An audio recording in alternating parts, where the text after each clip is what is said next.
আসসালামু আলাইকুম ভাইকে, কী অবস্থা? আশা করি ভাইকে ভালো আছেন। তো আলহামদুলিল্লাহ আমরা মোটামুটি পরিবারটা মোটামুটি আছি রে এখন। তো রেডি হয়ে কোনায় যাইতেছি, এটাও আপনাদেরকে করতেছি। প্রথমত হয়েছে আমাদের গাড়ি চলে আসছে, তো গাড়ির জন্য আমি খুব তাড়াহুড়া করে 2 মিনিটে রেডি হয়েছি। আর রেডি হওয়ার আগে ভিডিওগুলো করার আগে প্রচণ্ডভাবে ডং করছি, কিন্তু পরবর্তীতে জীবনে বা আমার পরিবারের জন্য একটা খুবই স্যাড নিউজ, যেটা আপনাদেরকে বলবো আস্তে আস্তে। তো প্রথমত হয়েছে বলছি, শুরুর থেকে বলছিলাম যে প্রথমে ভিডিওগুলো একটু ঢং করছি, তারপর ভিডিওগুলো এত বেশি একটা ঢং ছিল না, সেটা দেখে বুঝতে পেরেছেন। তো যাক, ওই পাশে হচ্ছে বড় মামি উঠবে, আম্মু হচ্ছে মাঝখানে বসাইছি আম্মুকে, আর আমরা আমি এই পাশে বসছি। তো টোটালি মিলিয়ে আসলে আমার আম্মু হচ্ছে ডক্টরের কাছে নিচ্ছিলাম আম্মুকে। তো ডক্টরের কাছে নিচ্ছিলাম একটা প্রচণ্ডভাবে, তো চেষ্টা করছি আম্মুর জন্য, প্রচণ্ড সব জায়গায় গিয়েছি। তো এই ধান গাছগুলোকে দেখতেছেন, এই ধান গাছগুলো আমাদের, তো ধানগুলো বেশি একটা ভালো হয় নাই, তো সেটারও একটা ক্লিপ নিয়ে নিয়েছি। তো যাক, আমাদের এই রাস্তাটা রয়েছে, এটা হচ্ছে আমাদের পাশের একটা রাস্তা। আমাদের রাস্তা নর্মালি ঠিক আছে, তো এই রাস্তাটা যাইতে হচ্ছে প্রচণ্ড ভাঙাচোরা, একদম বলার বাইরে। আমি ছোটোবেলার থেকে এই রাস্তাটাতে এমন দেখেছি, এই রাস্তাটা কবে ঠিক হইবে আল্লাহ জানে ভালো। তো যাক, ফাইনালি একটা ভালো রাস্তা পেয়েছি, ভালো রাস্তায় উঠেছি। তো তো যাক, ফাইনালি ভালো রাস্তায় উঠছি। আর আমি এমন একটা জায়গায় আপনাদের জন্য ভয়েস দিচ্ছি, যেটা হচ্ছে বাগানে। এত রাত, এখন রাতটা অলরেডি 11টা, 11টা বাজতে চলছে। তো আচ্ছা, তো এখান দিয়ে খুব সুন্দর একটা দেখতে পাচ্ছেন, একদম চারিদিকে একটা সবুজ সবুজ।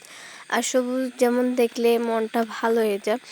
তো ওই যে বলছি, শুরু থেকে অনেক হাসি খুশি হয়েছে, ডক্টরের কাছে যাচ্ছি, একদম চারিদিকে রয়েছে ক্লিপ নিচ্ছি, সুন্দর রাস্তা, সুন্দর পরিবেশগুলো। আমার সবসময় রাস্তাটা আসলে ভীষণ ভালো লাগে, কারণ এখানে সুপারি গাছগুলো, প্রচুর সুপারি গাছগুলো যে লাগাইছে তাকে তো অনেক ধন্যবাদ।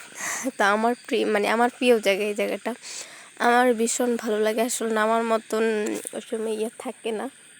তো যাকে এখানে কখনো নামা হয় না। তো এখান দিয়েছে আমার বড় মামার যে ফিল্ড, এখানে হচ্ছে ইট ভাটা বলা হয়। তো এটা হচ্ছে আমার বড় মামার ইট ভাটা। তো এখানে হচ্ছে ইট ভাটাতে আসলে এবার যাই নাই, কারণ আসলে বয়স দিতে আমার প্রচণ্ড শ্বাসকষ্ট প্রবলেম হইতেছে। তো এখান দিয়ে আবার একটু ক্লিপ নিতেছি, বারবার আম্মুকে উঠে আসতেছিল। আর আম্মু ওই যে বলছিলাম যে একটু অসুস্থ, সেটা বুঝতেই পাচ্ছেন। তো আজ যাতা এখানে হচ্ছে আম্মুকে হচ্ছে ডক্টর দেখাইতে আইছি, এখানে একটা হসপিটালের মতো। তো যাক, এখানে হচ্ছে ডাক্তারের জন্য অপেক্ষা করছি। ফাইনালি এসে ডক্টর এসে গেছে। তো যাক, আর এসে আসলে কি বলা হয়েছে সেটা অবশ্যই আপনাদের সাথে শেয়ার করব। আর এতবার হাতে এটা দেখে আমার মামি ভয় পেয়েছে। তো আচ্ছা, তাই এখান দিয়েছে হোট, এটাকে নর্মালি হোট বলা হয়, আমি জানি না অন্য জেলাগুলো কী বলা হয়। তো এখানে হচ্ছে আমিও দেখতেছিলাম, মামিও দেখতেছিলাম। তো আজ যাতা আমি যেটা বলতে চাইতেছি সেটাই আপনাদের সাথে বলতেছি। তো আসলে হলো প্রচণ্ডভাবে তো ডক্টর দেখাইছি, কিছু করেছি, অনেক কিছু চেষ্টা করেছি। তো সবসময় বলছিল যে আম্মুর পেট হয়েছে পাথর, কিন্তু সবসময় ডক্টররা এমনই দিছে, কিন্তু ফাইনালি আম্মুর রোগটা ধরা খাইছে।